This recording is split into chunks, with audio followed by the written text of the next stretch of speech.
Hello mga gar! Another day, another tools. Ako nga pala si Joshua. Start pa lang ako mag-DIY sa woodworking. Itong video na to ay dedicated para sa pag-unbox ng power tools. Itong 20 volts na compact brushless cordless drill. Dito sponsored ng Inco, baka naman. I decided na mag-Inco. So pag Chapsuy kasi yung brand na binili ko, ngayon ko lang nalaman na iba-iba din pala yung fitment ng battery ng mga power tools. So for example, katulad nito, dati kong drill, parang dalawa lang siya. So sa Inco, 4. Kaya I decided na yung mga bibili kong power tools para sa pag-woodworking, ito lang din. Kaya pala ito yung una kong i-review or i-unbox kasi ito yung most common tools kung gusto nyo mag-DIY kasi ito yung magagamit nyo sa pagbubutas ng holes sa metal, sa wood, plastic, para hindi na kayo magpagawa kung simpleng butas lang naman.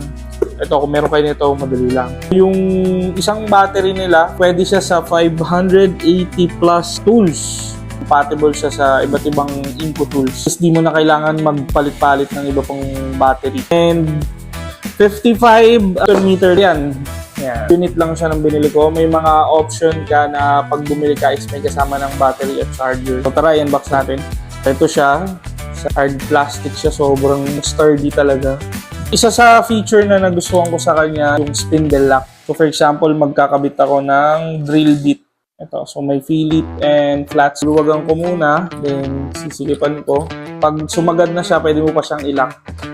Yun, nakalock na siya. So, additional safety din siya. Yung ako kasing cordless drill, wala siyang lock. Pag unlock, ganun lang din.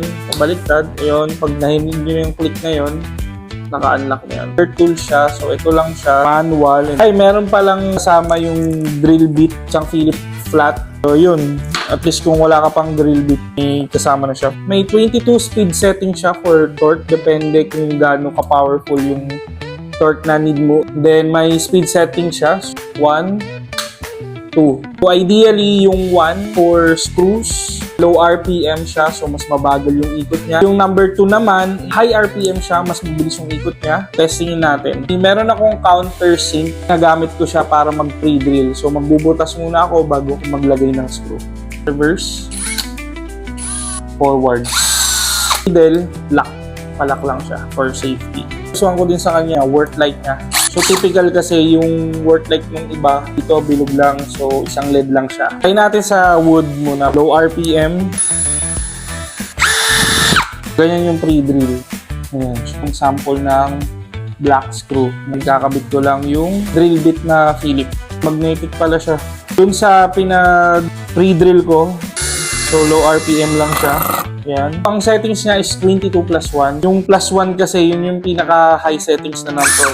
Kabit na natin yung screw. Sample natin yung 1. Low torque. Walang pre-drill. Recta screw to wood. Hindi siya bumabaon.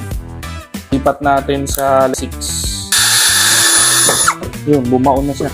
Ayun yung number 1. Low torque lang. Then yung nilipat ko sa number 6. Bumaon na siya. Satisfy naman ako, hindi siya mukhang cheap na material. Follow nyo pala ako sa Tipak Woodcrafts by Josh, Facebook, TikTok, and then YouTube as well. Re-review pa ako ng mga ibang tools.